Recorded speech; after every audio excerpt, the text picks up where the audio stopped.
نحمد و نصلی علی رسول الکریم اما بعد فاعوذ باللہ من الشیطان الرجیم بسم اللہ الرحمن الرحیم ان اللہ و ملائکۃ یصلون علی النبی یا ایھا الذین آمنوا صلوا علیہ وسلموا تسلیما اللہم صل علی محمد وعلی آل محمد کما صلیت علی ابراہیم وعلی آل ابراہیم انک حمید مجید اللہم بارک علی محمد وعلی آل محمد کما بارکت علی ابراہیم وعلی آل ابراہیم انک حمید مجید۔ السلام علیکم میرے بہن بھائیوں، میرے ویلوگ میں خوش آمدید۔ میرا نام عبدالحق بیہان ہے اور میرے ویلوگ میں ڈیلی روٹین میں قرآن شریف کا ترجمہ رہتا ہے۔ آج میں آپ کو سورہ معاہدہ کی آیت نمبر 96 سے لے کر 108 آیت تک میں آپ سے قرآن شریف کا ترجمہ شیئر کروں گا۔ اللہ میں ہدایت دے۔ تمہارے لیے سمندر کا شکار اور اس کا کھانا حلال کیا گیا ہے، یہ تمہارے اور مسافروں کے فائدے کے لیے ہے، اور جب تک تم احرام کی حالت میں ہو تمہارے لیے خشکی کا شکار حرام کیا گیا ہے، اور تم اللہ سے ڈرتے رہو جس کی طرف تم اکٹھے کیے جاؤ گے۔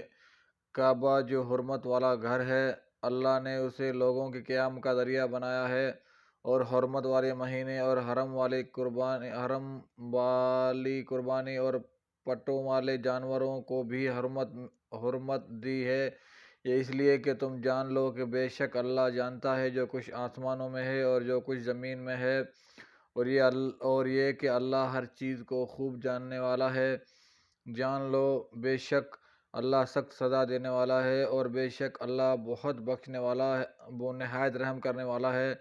رسول کے ذمے اللہ کا پیغام پہنچا دینے کے سوا کچھ نہیں، اور اللہ جانتا ہے جو تم ظاہر کرتے ہو اور جو تم چھپاتے ہو۔ اے نبی کہہ دیجئے پاک اور ناپاک برابر نہیں ہو سکتے، اگرچہ ناپاک کی کثرت آپ کو حیرانی میں ڈال دے، لہذا اے عقل والو تم اللہ سے ڈرو تاکہ تم فلاح پاؤ۔ اے لوگو جو ایمان لائے ہو، ایسی باتوں کے بارے میں سوال نہ کرو کہ اگر وہ تم پر ظاہر کر دی جائیں تو تمہیں بری لگیں، اور اگر تم ان کے متعلق سوال کرو گے جب کہ قرآن نازل کیا جا رہا ہو تو وہ تم پر ظاہر کر دی جائیں گی۔ اللہ نے تمہارے اس حرکت کو معاف کر دیا ہے، اور اللہ بہت بخشنے والا بہت حوصلے والا ہے۔ ان کے بارے میں تم سے پہلے بھی ایک قوم نے سوال کیا تھا، پھر ان باتوں کی وجہ سے وہ کافر ہو گئے۔ اللہ نے نہیں بنایا کسی کو بحیرہ اور نہ صاحبہ اور نہ وسیلہ اور نہ حام، مگر یہ کافر اللہ پر جھوٹی تہمت لگاتے ہیں، اور ان میں سے اکثر عقل نہیں رکھتے۔ اور جب ان سے کہا جاتا ہے کہ تم آؤ اس چیز کی طرف جو اللہ نے نازل کی ہے، اور آؤ رسول کی طرف، تو وہ کہتے ہیں ہمیں وہ کافی ہے جس پر ہم نے اپنے باپ دادا کو پایا۔ کیا اگرچہ ان کے باپ دادا کچھ نہ جانتے ہوں اور نہ ہدایت یافتہ ہی ہوں تو بھی وہ انہی کی پیروی کریں گے۔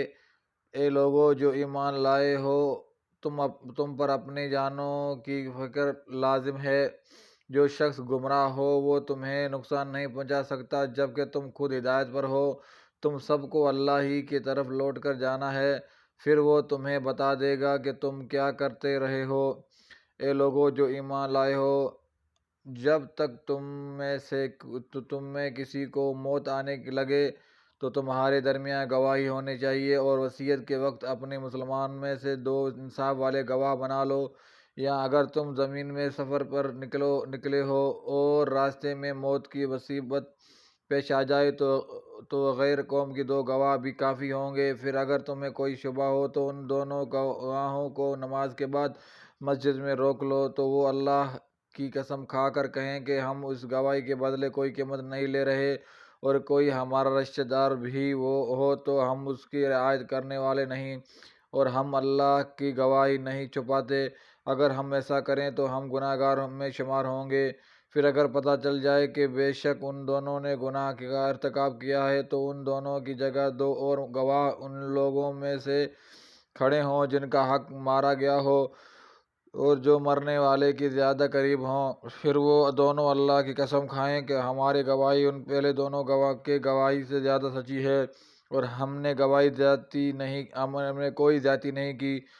اگر ہم ایسا کریں تو ظالموں میں شمار ہوں گے۔ اس طرح زیادہ امید کی جا سکتی ہے کہ وہ ٹھیک ٹھیک گواہی دیں گے۔ یا کم از کم اس بات ہی کا خوف کریں گے کہ کہیں ان ورثہ کی قسموں کے بعد ان کی قسمیں رد نہ کر دی جائیں، اور تم اللہ سے ڈرو اور سنو اور اللہ نافرمانی کرنے والوں کو ہدایت نہیں دیتا۔ اللہ تعالیٰ ہمیں اس پر عمل کرنے کی توفیق عطا فرمائے۔ اس میں ہدایت ہے، کہیں اس کوتاہی کے مرتکب تم بھی ہو جاؤ جس طرح ایک مرتبہ نبی کریم صلی اللہ علیہ وسلم نے فرمایا، اللہ تعالیٰ نے تم پر حج فرض کیا ہے۔ ایک شخص نے سوال کیا، کیا ہر سال؟ آپ صلی اللہ علیہ وسلم خاموش رہے۔ اس نے 3 مرتبہ سوال دہرایا، پھر آپ صلی اللہ علیہ وسلم نے فرمایا کہ اگر میں ہاں کہہ دیتا تو حج ہر سال فرض ہو جاتا، اور اگر ایسا ہو جاتا تو ہر سال حج کرنا تمہارے لیے ممکن نہ ہوتا۔ صحیح مسلم کتاب الحج باب نمبر 37 حدیث نمبر 1337۔ اللہ تعالیٰ ہمیں اس پر عمل کرنے کی توفیق عطا فرمائے۔ اللہ تعالیٰ ہمارے گناہ معاف فرمائے، بے اولادوں کو صالح اولاد عطا فرمائے، بے روزگاروں کو رزق حلال عطا فرمائے، بیماروں کو شفا عطا فرمائے، جن کو اولاد ہے ان کو اپنے ماں باپ کی عزت احترام خدمت کرنے کی توفیق عطا فرمائے۔ اللہ ہم سب بھی گناہ معاف فرمائے۔ انشاءاللہ دوسری ویلوگ میں پھر ملاقات ہوگی۔ السلام علیکم و رحمۃ اللہ وبرکاتہ۔